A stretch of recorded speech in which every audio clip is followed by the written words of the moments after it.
I'm Chris Harrison, I'm from Escher. My colleague Jörgen is from Impetus. Escher, we are an association of associations.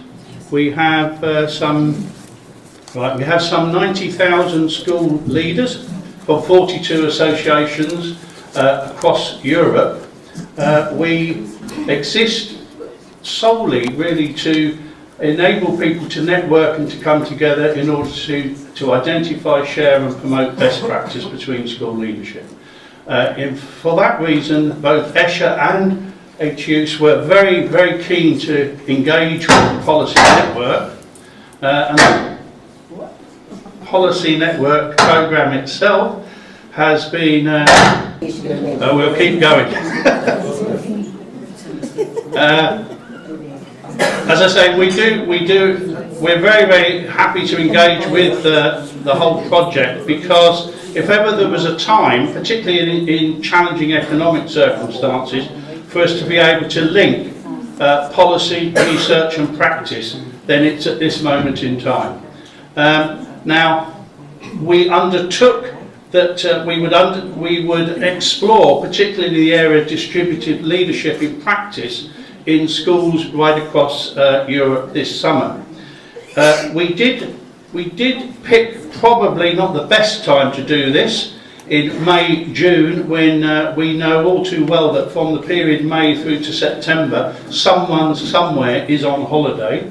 But nonetheless, we ended up with our survey gaining 1,500 respondents, even in a challenging time like that.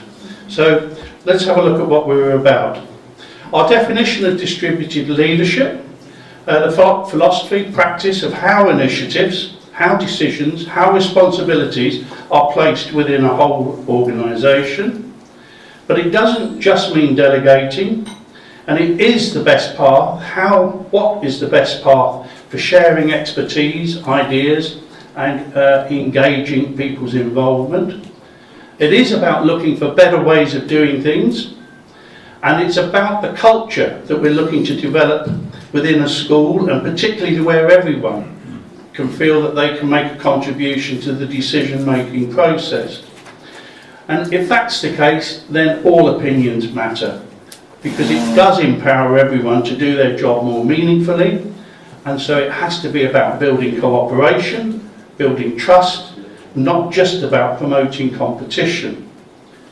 And if a school culture can be grown, developed, nurtured, fostered, whatever the word you want to use, if it can assure that there are appropriate levels of equality, with trust through working to high standards, professional standards, within a shared vision, where entrepreneurial skills are valued and encouraged, where communication between all partners is including parents and the community, is at a high standard, and where everyone has known, understood, shared responsibilities. So the 7 dimensions of distributed leadership are there for you. We're on restricted time. What I would add is that all of the material from this presentation, and along with the rest of the presentations, Kathy will ensure is on the website afterwards. It is already uploaded and there. Therefore, dip in. If you want more detail, the data is all there for you. The research, we asked 4 questions. To what extent is leadership distributed in schools? What are the variations between respondents? What are the variations between respondents and the school's features? And then a supplementary area that we decided to explore is there a relationship between the external factors and distributed leadership? In other words, what was the impact of the changing financial crisis? Olaf, you talk about going to Cyprus next week. 30% reduction. Ireland has had very similar levels of challenge in their teaching profession pay. In England, I don't think people have had any pay increase for a number of years now. So, the outcome from it was 75% perceived leadership is distributed, but there are strong differences emerging between the views, not unsurprisingly, of school leaders and those of teachers. where teachers, it was less common for them in expressing opinions. They reported that there was a less common involvement in decision making than leaders expected there to be.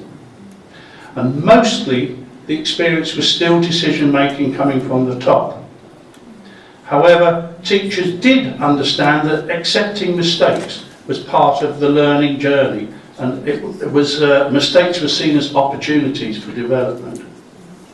But less on guidance and professional development for building capacity. School leaders, of course, high score for decision making on a top-down model, and a high score for initiatives and ideas coming from top-down. The European map demonstrated where we received responses from, and the variations seem to depend a lot on the position within the school mattered, the gender of school leaders seems to matter, and also the years worked in a school.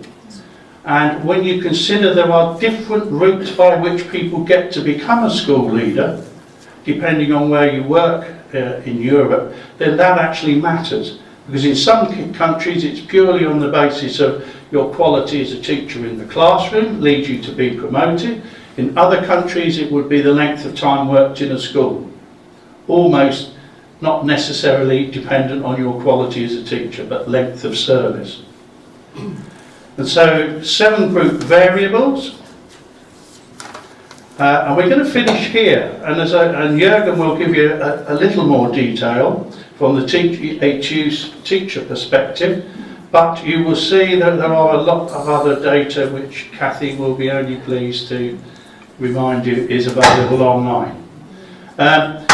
The other thing I would say is that this project, probably more than any other that Escher has been involved with, has made a high use of IT in order to network and facilitate the exchange of best practice between organisations and between members of this partnership programme. And indeed, I think that use of IT has underpinned some of the quality work that our workshops and sessions have been about. So thank you, Kathy.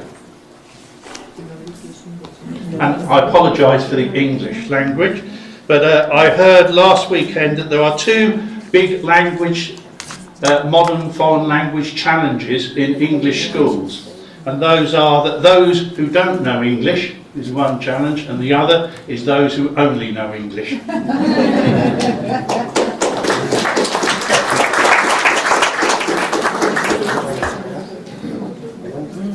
That's okay.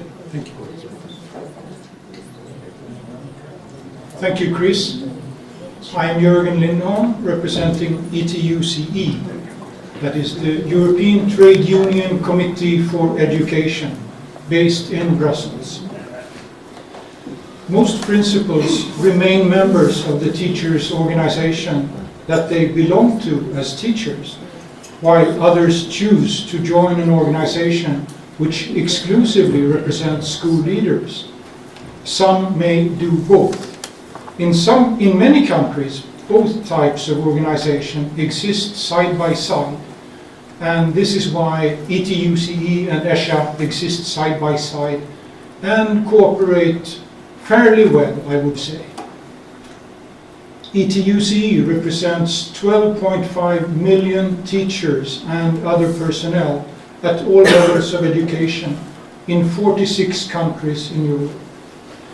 My estimate is that around 500,000 of those members are school leaders, mainly at school level, from early childhood education to upper secondary education.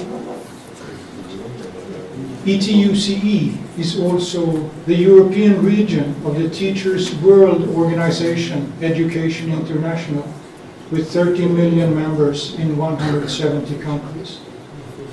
ETUCE is also a social partner, and along with the European Federation for Education Employers, EFEE, and the European Commission, we take part in the social dialogue of the EU.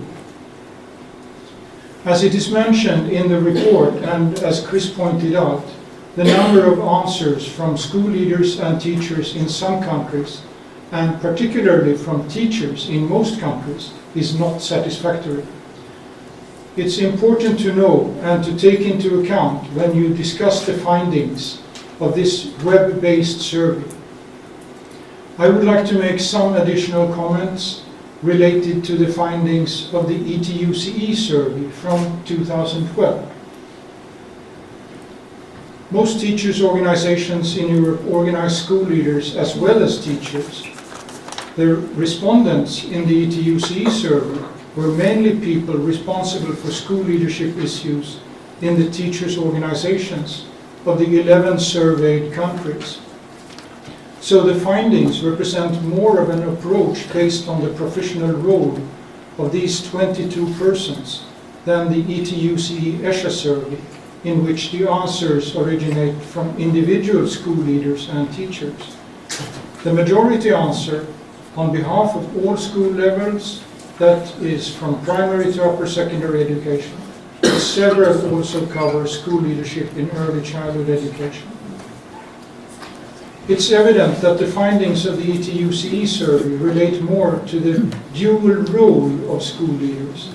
They are sometimes sandwiched, and they have problems relating to their employer and their employees. They take it as the teachers' organizations take it as their responsibility to support them as employees, as well as in their role as more or less a representative of the employer in their relations to teachers and other personnel. One interesting outcome of the ETUCE survey is that school leaders generally wish to have the leadership responsibility without all the administrative tasks, and instead be able to spend more time on pedagogical leadership and developmental work. It is therefore important to ensure that schools have sufficient support personnel to carry out the administrative tasks. Thank you very much.